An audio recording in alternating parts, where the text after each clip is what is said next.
Okay, in this movie we're going to go over the 8th question type in the argument section, and this is the principal scenario question type, and this is somewhat of a variation on the principal justify question type, and you'll see in a second.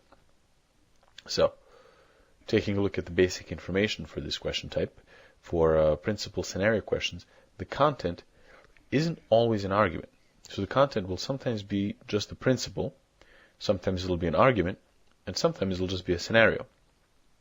Now the question has several different wording variations, and the one we have here is which one of the following judgments most closely conforms to the principle cited by the philosopher.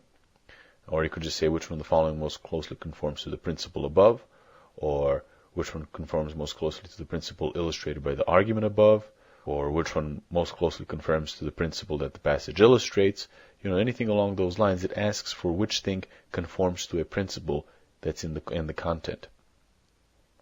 The correct choice for these questions states an argument or collection of statements that provide the best example of the principle in the content.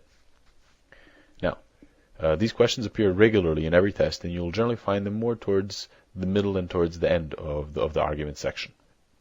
So basically, this is the principal justify question type in reverse. For the principal justify question, you're evaluating an argument to identify the principle that it uses. For the principal scenario questions, you're looking at a principle and identifying the argument that uses it. And the content for these questions will come in 3 distinct variations. So it might simply be a statement of a principle, a general rule that can be applied to specific situations. It might be an argument that rests on a principle to provide justification for the conclusion, or it might be a scenario that isn't an argument but that illustrates a general principle or rule. The choices are specific examples that illustrate the principle through an application in an argument or an illustration in a scenario. So the general approach, having a good idea of the premise and the specific concepts used, is the most important thing.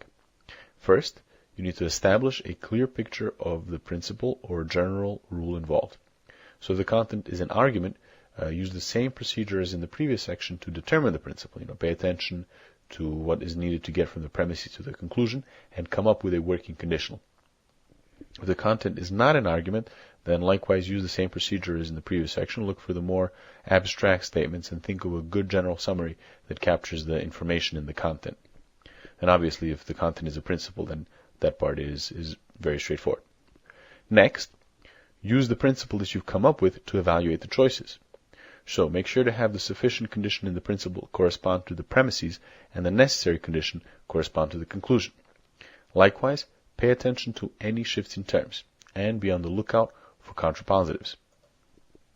In terms of right answers and wrong answers, the correct answer will provide an example of the principle in the content.